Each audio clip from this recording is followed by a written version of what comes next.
السلام علیکم ورحمۃ اللہ وبرکاتہ۔ محترم ناظرین، آج ہمارا اصول التجوید میں تیسرا سبق ہے دانتوں کے نام۔ یہ اصول التجوید ہے جو بڑی مشہور کتاب ہے اور حصہ اول ہے۔ اس کے مصنف ہیں قاری جمشید علی صاحب، استاد تجوید و قراءت دارالعلوم دیوبند۔ اس کتاب میں ہمارا آج تیسرا سبق ہے۔ تجوید کی کتاب اگر آن لائن خریدنا چاہتے ہیں تو آن لائن یہ والی کتاب تو دستیاب نہیں ہے، البتہ تجوید کی میں اور کوئی سی کتاب میں آن لائن لگا دوں گا، آپ وہاں سے ڈسکرپشن میں سے تجوید کی کتاب خرید سکتے ہیں۔ اور ایک یہ نورانی قاعدہ ہے، یہ ہردوئی کی طرز پہ جو پڑھایا جاتا ہے، یہ قاعدہ بھی میں آن لائن ڈسکرپشن میں لگا دوں گا، آپ اس کتاب کو آن لائن خرید سکتے ہیں۔ میرا نام عبد الرحمن شکارپوری ہے۔ بسم اللہ الرحمن الرحیم۔ دانتوں کے نام۔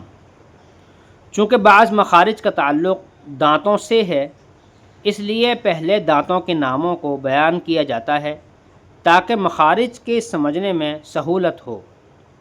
انسان کے منہ میں کل 32 دانت ہوتے ہیں، 16 اوپر 16 نیچے۔ اس کو دھیان رکھیں، کل کتنے دانت ہوتے ہیں؟ 32 دانت، 16 اوپر 16 نیچے۔ سامنے کے چوڑے سے 4 دانتوں کو ثنایا کہتے ہیں۔ جو سامنے کے چوڑے سے 4 دانت ہیں ان کو ثنایا کہتے ہیں۔ 2 اوپر والوں کو ثنایا علیہ اور 2 نیچے والوں کو ثنایا سفلی، یعنی 2 اوپر اور 2 نیچے سامنے کے، تو 2 اوپر کے 2 نیچے کے دونوں ملا کے ہو گئے 4، تو ان کو کیا کہتے ہیں؟ ثنایا۔ اب اوپر اور نیچے دونوں کے بھی الگ الگ نام ہیں۔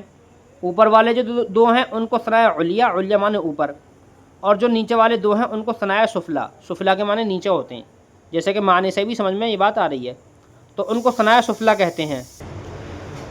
پھر ثنایا کے برابر میں 4 دانت اور ہیں، دائیں بائیں اوپر نیچے ایک ایک، یعنی ان سامنے والے جو چوڑے دانت ہیں ان کے ادھر ادھر اوپر نیچے چاروں طرف ایک ایک دانت اور ہے، تو ان کو رباعیات کہتے ہیں۔ رباعی کے معنی ربع معنی 4، تو اس سے جیسے کہ معنی سے لفظ سے سمجھ میں آ رہا ہے، ان کو رباعیات کہتے ہیں۔ رباعی معنی ہی 4 کے ہیں تو ان کو رباعیات کہتے ہیں۔ پھر ان رباعیات سے ملے ہوئے 4 نوکدار دانت اور ہیں، دائیں بائیں اوپر نیچے ایک ایک، تو ان کے برابر میں 4 اور ہو گئے، دائیں بائیں اوپر نیچے ایک ایک، ان کو انیاب کہتے ہیں۔ اب دیکھو انہوں نے یہاں پر ایک لفظ بولا ہے کہ 4 نوکدار دانت ہیں، اب نوکدار چیز کو انیاب کہتے ہیں، تو انہوں نے ان دانتوں کا نام بھی انیاب رکھ دیا ہے۔ تو آپ کو صرف یاد کرنے میں یہ یاد کرنا ہے کہ انیاب کے معنی نوکدار ہیں۔ جب آپ کو یہ بات معلوم ہو جائے گی کہ انیاب کے معنی نوکدار ہیں تو آپ خود بخود سمجھ جائیں گے کہ ان سے کون سے دانت مطلب ہے، کہ نوک والے مطلب ہے، تو انیاب کے معنی ہی نوک والے دانت ہوتے ہیں، تو اس چیز کو بھی دھیان رکھنا ہے۔ تو 4 دانت جو ہیں نوک والے ان کو انیاب کہتے ہیں۔ اسی طرح انیاب کے برابر میں 4 دانت اور ہیں، انیاب یعنی نوک والوں کے برابر میں 4 دانت اور ہیں، انیاب کے برابر میں 4 دانت اور ہیں، دائیں بائیں اوپر نیچے ایک ایک، ان کو زواحق کہتے ہیں۔ زواحق کے معنی ڈاڑھ کے آتے ہیں، یا زواحق کے معنی وہ آتے ہیں ہنسنے کے۔ تو اب آپ اس سے اندازہ لگائیے کہ نوک والے کے برابر میں جب آدمی کھلکھلا کے ہنستا ہے تو کون سے دانت دکھائی دیتے ہیں؟ تو انہی دانتوں کو زواحق کہتے ہیں۔ زواحق کا معنی یاد کر لیجئے، زواحق کہتے ہیں ہنسنے کو، ہنسنے والے کو۔ تو ہنسنے والا جو ہوتا ہے وہ زاحق ہوتا ہے، زاحق، اور اسی کو زواحق کہتے ہیں۔ تو دانتوں کو زواحق کہتے ہیں، یعنی ہنسنے والے دانت۔ تو اب بس اس سے یاد کر لیجئے ہنسنے والے کون سے ہیں۔ پھر ان زواحق کے برابر میں 12 دانت اور ہیں، دائیں بائیں اوپر نیچے 3 3، ان کو طواحن کہتے ہیں۔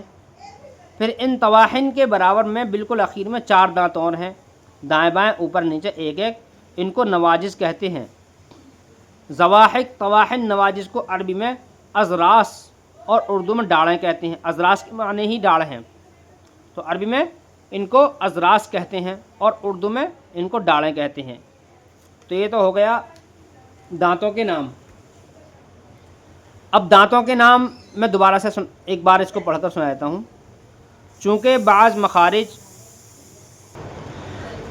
بعض مخارج کا تعلق دانتوں سے ہے، اس لیے پہلے دانتوں کے ناموں کو بیان کیا جاتا ہے تاکہ مخارج کے سمجھنے میں سہولت ہو۔